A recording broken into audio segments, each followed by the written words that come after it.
Hello and welcome, ladies and gentlemen, to Real Talk episode 10 or 11. I'm losing count, okay?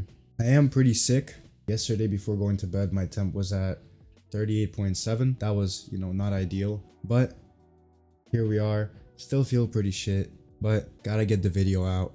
Can't leave my amazing community of 60 subscribers dry. You guys have to see something.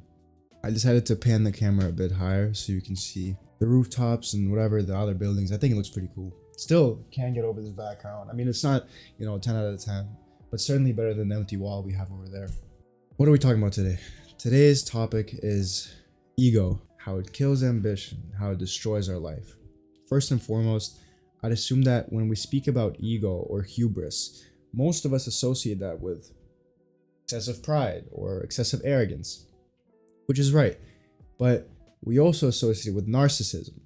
And when we think, oh, this guy has an ego, this girl has an ego, we think, oh, they think they're so much better than everybody else, which is not wrong. As a matter of fact, it's right. People who have an extreme ego most of the time feel superior and feel better than others in a way. But I want to talk about a slightly different aspect of our ego. Not one that makes you think you're better than everybody, not one that thinks you deserve better things than everybody. That's all common sense. Everybody knows about that. What I want to speak about is the quiet ego that makes you settle for mediocrity. Not even necessarily mediocrity, just makes you settle where you're happy. What I'm talking about is the effect of our ego that is assuming that we've done good enough, or we've done enough, or we're good enough where we stand, or well, I've done this, I don't have to do more. I don't need to do more. And I feel as though oftentimes we don't actually associate that with our ego, but that is what it is. It's our own arrogance in that we don't need to do anything better. We don't need to do anything more grand. There's no need for that. And if you think about it, that kills all of your momentum. So a good example is going to the gym. I know I keep bringing this up in almost every video, but I feel like it's just a great reusable example. Hypothetically, you go to the gym 5 times a week the whole year. You will make incredible progress.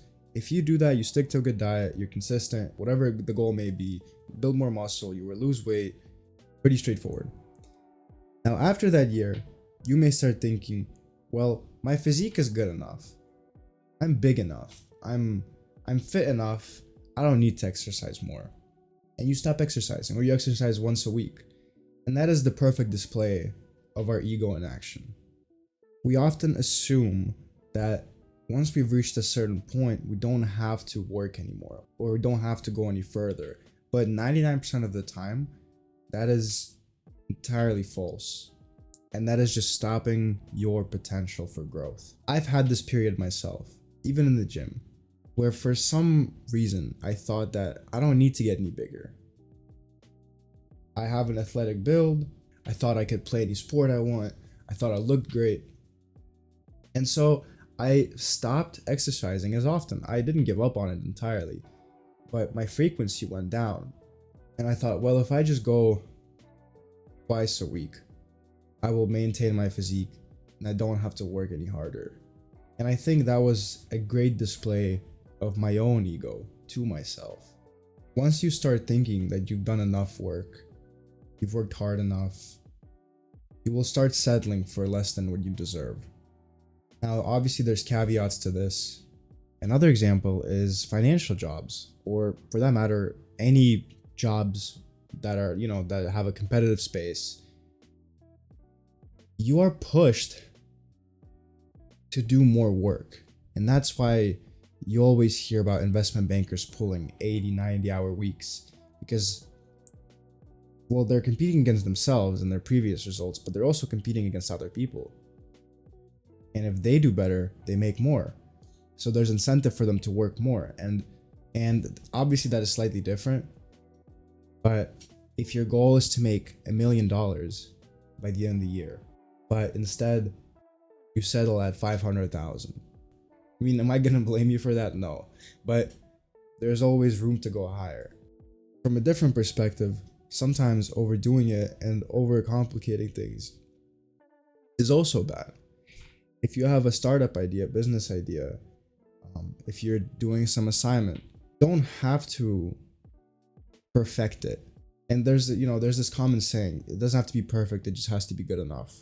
And again, I think it is right, but a lot of us have a much lower standard as to what good enough means to us. Unless we really think and we really put it on paper, so to speak. What is perfect? What is good? What is bad? You will never know what good enough means. You will never understand what good enough is from your perspective.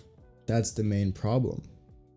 We don't have a solid idea of what good enough is, and a lot of people these days already have a lowered standard.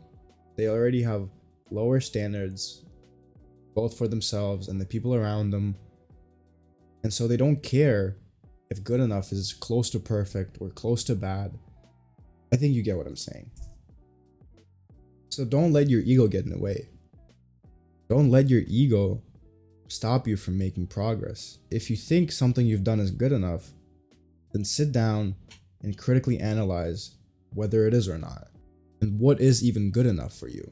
You might want to get a third-party perspective on this, because maybe someone else will tell you, whatever it is you're doing, don't do that, don't do this, don't do that. And just try and look at things from a different perspective. If you're putting out a product, you wouldn't want you to think it's good enough. You would want the consumer to think it's good enough. And in the same way, you are the consumer of your own actions. So think if a particular action that you make is good enough for the consumer, you in this case, if that's easier for you to conceptualize. Now, I wanted to start saying this more at the end of most videos, because I keep putting it in the description, and I doubt anybody actually reads the description. But also remember that you're human. We as humans can't 100% control our emotions. We're not 100% in control of these complicated processes and aspects that happen in our head. But you can be in control, and you can get better at controlling these emotions just by being aware of them, being aware of what goes on in your head in the first place. I think so many times we forget that we're not robots, we're not machines, we're not programmed to do anything and everything 24/7. Anyhow, wasn't too long of an episode. I know energy is a bit down. Like I said, I'm pretty sick and I don't want to be jumping around in my chair or anything.